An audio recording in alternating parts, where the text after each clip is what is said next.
حضرت عثمان غنی رضی اللہ تعالیٰ عنہ آپ صلی اللہ علیہ وسلم کے پاس تشریف لائے، یا رسول اللہ صلی اللہ علیہ وسلم میرے غریب خانے میں تشریف لائیے، میں آپ کی اور آپ کے ساتھیوں کی ضیافت کرنا چاہتا ہوں۔ آپ نے ان کی دعوت قبول فرمائی۔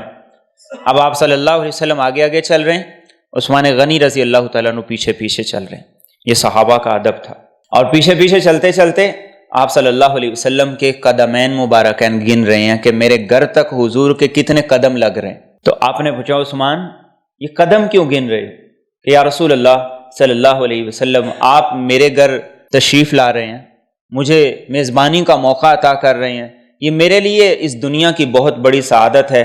میں قدم اس لیے گن رہا ہوں کہ مسجد نبوی سے لے کر میرے گھر تک جتنے قدم لگیں میں آپ کے آنے کے صدقے اتنے غلام آزاد کروں۔ یہ صحابہ کی محبت تھی کہ وہ آپ کے ایک ایک قدم پر ایک ایک کو غلام آزاد کیا کرتے تھے۔ اس زمانے کے اندر غلام کو آزاد کرنا یہ بہت بڑا دل گردے کا کام ہوا کرتا تھا۔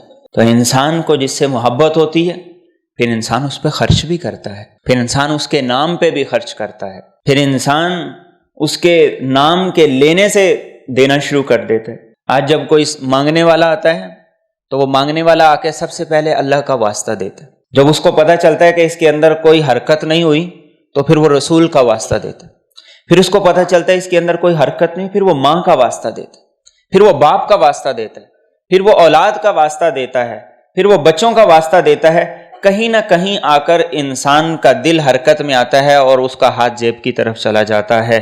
اللہ کے رسول صلی اللہ علیہ وسلم سے سچی محبت کی نشانی یہ ہے کہ انسان آپ کی ذات کے ساتھ محبت کے دعوے نہ کرے، بلکہ اپنے عمل سے یہ بتایا کہ جہاں اللہ کے رسول صلی اللہ علیہ وسلم کے لیے خرچ کرنے کی ضرورت ہے تو میں اس کے لیے خرچ کرنے کے لیے بھی حاضر۔